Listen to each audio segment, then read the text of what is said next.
Salam sepak bola, teman-teman netizen atau warganet yang saya hormati semuanya. Welcome back ke konten terbaru dari channel YouTube Triple B. Pertama-tama saya ingin berterima kasih kepada teman-teman yang mendukung kemajuan dari channel YouTube Bola Bung Binder, karena hingga hari ini jumlah subscribers telah melewati 659.000. Luar biasa dukungan yang teman-teman berikan, dan saya harapkan dukungan dari teman-teman akan tetap konsisten dan seperti biasa. Saya akan selalu memberikan analisa secara logis dan tentunya fair. In this new content, teman-teman, saya ingin memberikan analisa dari dua pertandingan di Liga Champions yang telah memasuki babak perempat final. Pertandingan pertama antara Real Madrid versus Chelsea yang berakhir untuk kemenangan Real Madrid dengan skor 2-0. Dan pertandingan kedua antara AC Milan versus Napoli yang berakhir untuk kemenangan AC Milan dengan skor tipis 1-0. Dengan hasil akhir ini berarti ada dua tim yang identik dengan warna biru yang mengalami kekalahan. Dan ada hal unik lainnya, teman-teman, yakni dua tim ini yang mengalami kekalahan, ada pemain mereka yang mendapatkan kartu merah. Dari Chelsea ada Ben Chilwell yang mendapatkan kartu merah, dan dari Napoli ada pemain mereka yang namanya Anguissa yang mendapatkan kartu merah. Tetapi bukan berarti karena ada kartu merah kemudian dua tim ini kalah. Nggak seperti itu dong. Tapi dua tim ini kalah karena memang tim lawan bermain secara taktis. Apa taktiknya nanti akan saya jelaskan. Tetapi pertama-tama saya ingin mengingatkan kepada teman-teman bahwa saya ada membuat konten preview untuk dua pertandingan ini kan. Dan saya jelaskan bahwa untuk pertandingan Real Madrid versus Chelsea persentasenya adalah 55% bagi Madrid dan 45% bagi Chelsea.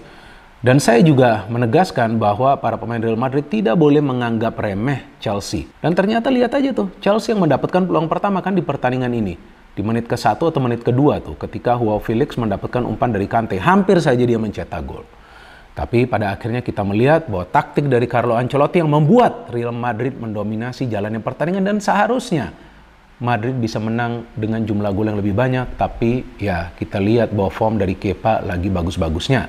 Dan untuk pertandingan kedua AC Milan versus Napoli, saya juga menjelaskan bahwa persentase untuk pertandingan ini adalah 50% bagi Milan dan 50% bagi Napoli. Artinya bahwa dua tim ini punya peluang yang sama untuk meraih kemenangan, atau pertandingan ini akan berakhir dengan skor imbang. Dan kita bisa melihat jalannya pertandingan sebetulnya berat sebelah.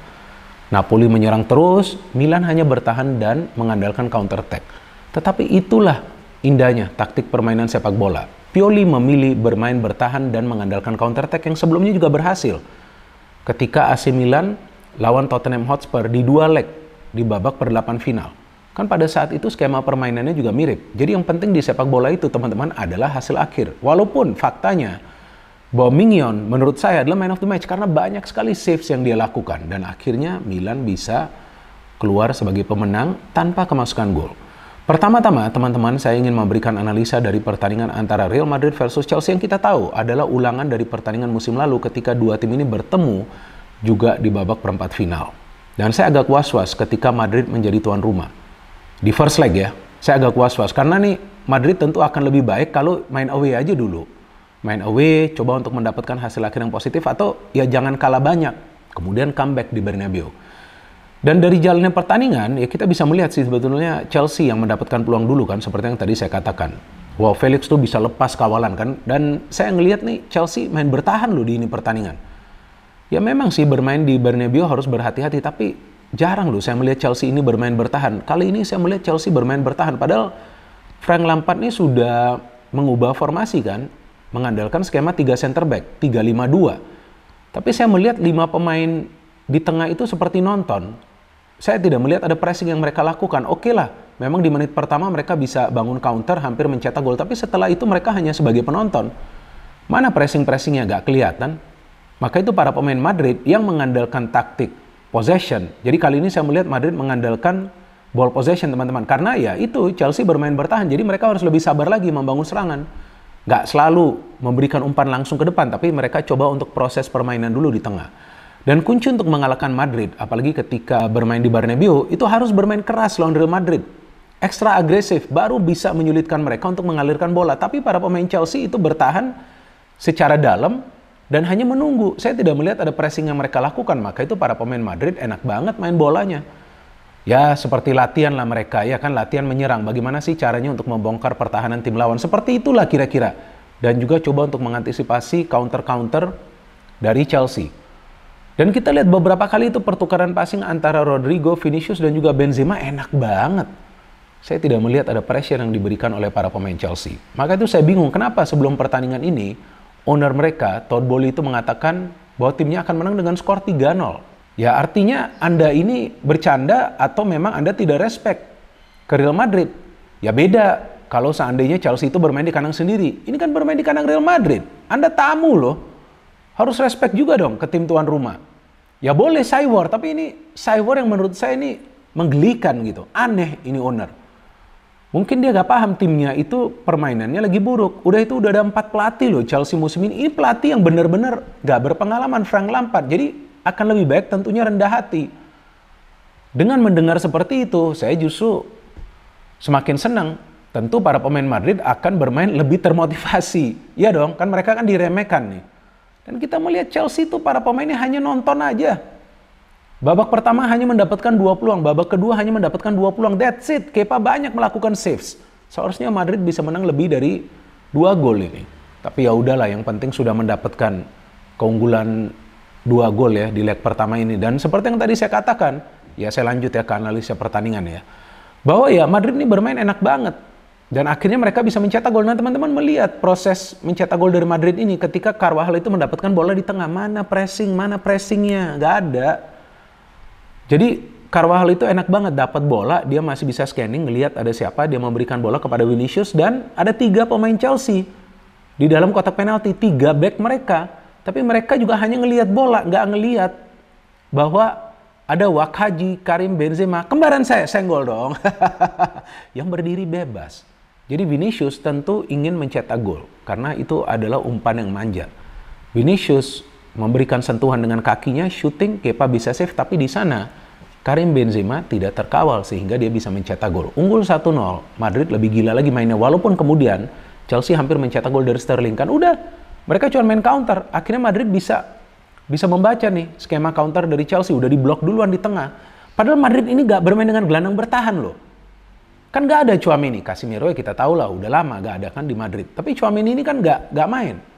Gak ada pressing dari para pemain Chelsea. Dan memasuki babak kedua kita melihat para pemain Madrid masih mendominasi jalannya pertandingan teman-teman. Sebelum akhirnya kita lihat ada umpan lob dari Valverde yang tertuju kepada Rodrigo. Dan Rodrigo jelas itu di foul. Jika Rodrigo lewat bisa juga dia mencetak gol. Dan Ben Chilwell pantaslah mendapatkan kartu merah dari free kick. Alaba hampir skor. Tapi kemudian saya melihat ada tactical switch yang dilakukan oleh Ancelotti ketika dia menarik keluar Camavinga yang memang tampak kewalahan di pertandingan ini untuk bisa mengantisipasi pergerakan dari Reece James. Dia memainkan Rudiger, kemudian dia juga memainkan Asensio, menarik keluar Rodrigo. Tentu dia ingin Madrid bermain lebih bersabar lagi ya, artinya proses permainannya harus lebih baik lagi. Dan akhirnya kita lihat Asensio bisa mencetak gol lagi-lagi.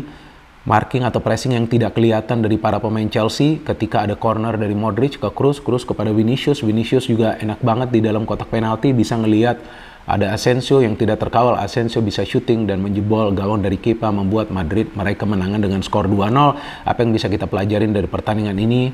Yang bisa kita pelajarin adalah bahwa kalau lawan tim yang kuat, kalau lawan tim yang memang sudah punya DNA bermain baik di Champions League dan juga menjadi juara, harus bermain ekstra agresif. Itu yang pernah dilakukan oleh para pemain Barcelona ketika mereka bermain di Bernabeu dan mereka berhasil meraih kemenangan.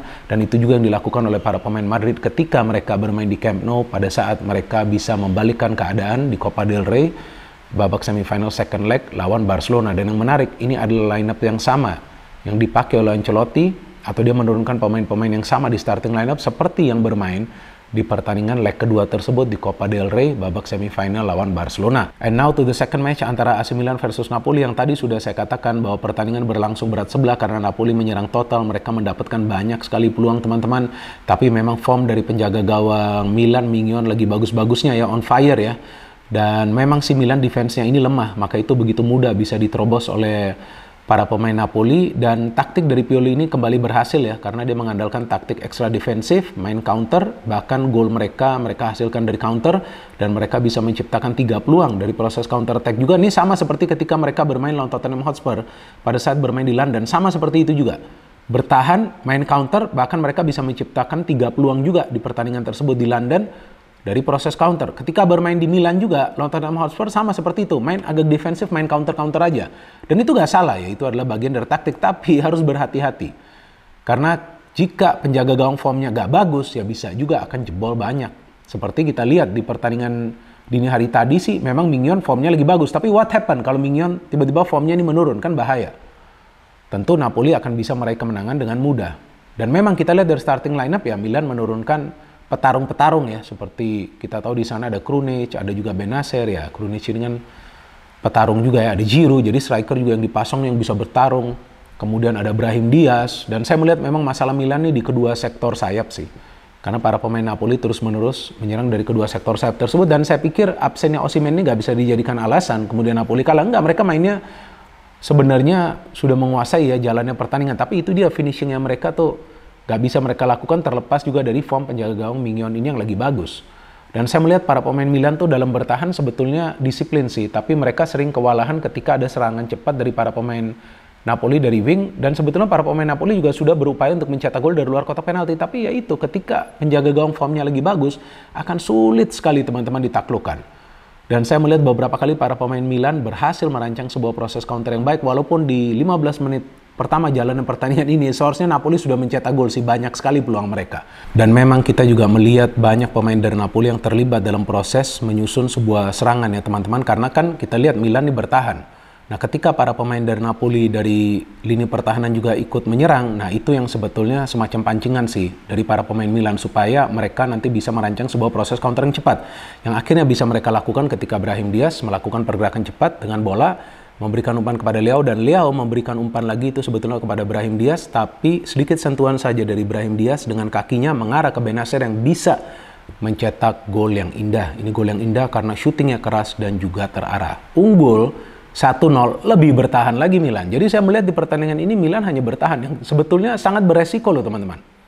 Karena Napoli ini sebetulnya sudah mencoba segala cara untuk mencetak gol, bahkan banyak syuting dari luar kotak penalti. Jadi saya ngelihat nih dari skema permainan yang sangat beresiko dari AC Milan. Ya oke, pernah berhasil sebelumnya lawan Tottenham Hotspur, kali ini berhasil lawan Napoli, tapi setelah ini mereka bermain di kandang Napoli loh. Napoli ini kan kita tahu formnya lagi bagus.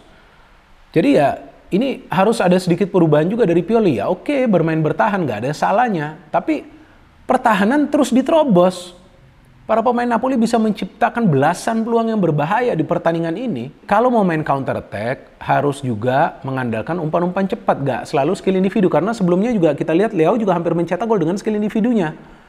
Jadi lebih banyak nih para pemain Milan ketika counter juga mengandalkan skill individu mereka. Bukan lebih sering mengandalkan passing. Nah ini yang perlu mereka rubah kalau mereka mau survive di Napoli. Dan Napoli saya pikir nanti ketika bermain di kandang mereka sendiri pasti keluar all out. Tapi finishing mereka harus lebih baik lagi. Memang form dari Mignon lagi bagus, tapi ada juga beberapa peluang dari para pemain mereka yang off target. Jadi kita tunggu saja teman-teman leg kedua dari dua pertandingan ini yang tentunya feeling saya akan berjalan sangat amat menarik. No hate, no politics, only football. Salam sepak bola.